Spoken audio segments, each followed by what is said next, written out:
Hey guys, Jack here. Welcome back to the channel. Hope you're doing well. Today we've got our hands on the OnePlus Nord 2 5G. This recently launched, and this is just going to be a quick and simple unboxing video, taking a look around the phone at some of the specs. So you can see a nice simple box, all black, with some details on the back there about storage. So this is available in 8 gigs with 128 gigabytes of storage, or you can bump that up to 12 gigs of RAM with 256 gigs of storage. It starts at £399, going up to £469 for that higher storage and RAM option. If we go ahead and just pull the tabs off there and lift up the box, we can see presented with the phone on the top there. We'll go ahead and just put that off to the side for now. Take a look at what else we got in the box. So we've got a little package here with some bits in there. So we've got a simple case, so this is just a little sort of plastic case, but nice they include that for the price if you were going to use that. And then inside we've got some more packaging here, so we'll go ahead, open that up, we'll flip it around. You can see you get a SIM card removal tool, and we put that off to the side.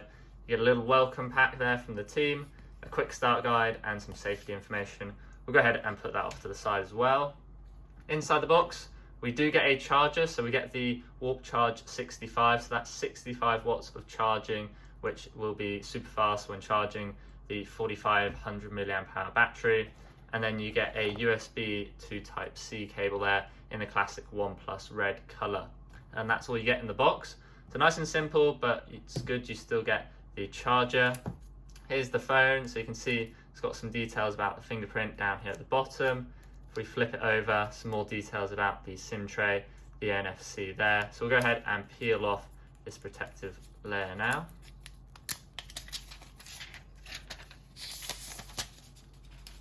And there we go, there's the phone itself. So you can see you have the 6.4-inch screen on the front with a top-mounted camera there, a hole punch cutout there. And then on the back we have the OnePlus logo with the cameras and some details down here. On the right hand side we've got the power button with the volume rocker, so you have ring, vibrate or silent, and then on the left side we have the volume rocker. On the bottom you have the Type-C with the speaker grill, microphones, and then the dual SIM slot on the bottom, and on the top you just have another microphone. So we'll go ahead and power on the phone, give it a second.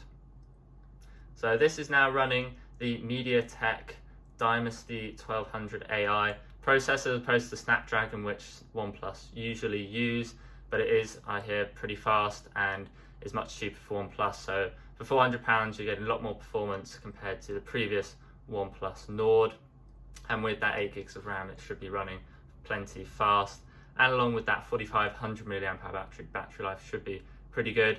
Obviously having that housing there, OnePlus is known for not having wireless charging, so that is a shame, but with that 65 watt charger it should be pretty fast.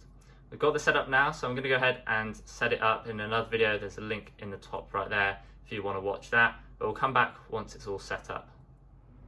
Alright, so we're all set up and updated to the latest software. You can see we've landed on the home screen on this gorgeous 6.4-inch display, and that's running at 90 Hz for that £400. So if we go into settings, display, scroll down to more, you'll see that running at 90 Hz. So that just makes a bit of difference to the smoothness now that most phones can run at 60, 100, 120, 140. So being able to bump that refresh rate up really helps the smoothness of the animations. You can see nice and silky smooth. Not that there's too much scrolling here, but I'm sure I'll enjoy testing out that smooth scrolling. And for the price, it's pretty good. And if we head back into the settings just for a second, scroll down to storage, just check out how much space we get. So it's using 17.5 gigs out of the box, but that leaves you with plenty of storage still to go, nearly 110 gigs. And for some reason, there's some pre-installed photos. But overall, the rest of the system, not too many apps installed. You've got Netflix over there, all the Google apps, but no real bloatware, so that's good to see. And if we just flip it around to the back, you can see that nice camera cutout there. So you get 2 cameras. It is technically a 3-camera setup, but that bottom one at the bottom is only a mono lens, so in real life it's not going to be that useful. It's mainly the 50 megapixel main camera, and then that 8 megapixel ultra wide, which is nearly 120 degrees in field of view. So two useful cameras. Time will tell if they're good quality. If we flip it back around, you can see if we double tap the screen, it pops up with the fingerprint. Seems to be nice and quick. So you can see there, you just rest your finger and it gets you straight in. Bezels are nice and small. You do have that chin on the bottom, but for that £400 price tag, again, it's a good looking phone. If you guys have any questions about the OnePlus Nord 5G, do post a comment down below and I'll get back to you as soon as possible. If you're not already subscribed, get subscribed over here on the left. And if you found this video useful or enjoyable, do please hit that like button. It really helps out the video and the channel. As always, guys, have a great day and I'll see you in the next one.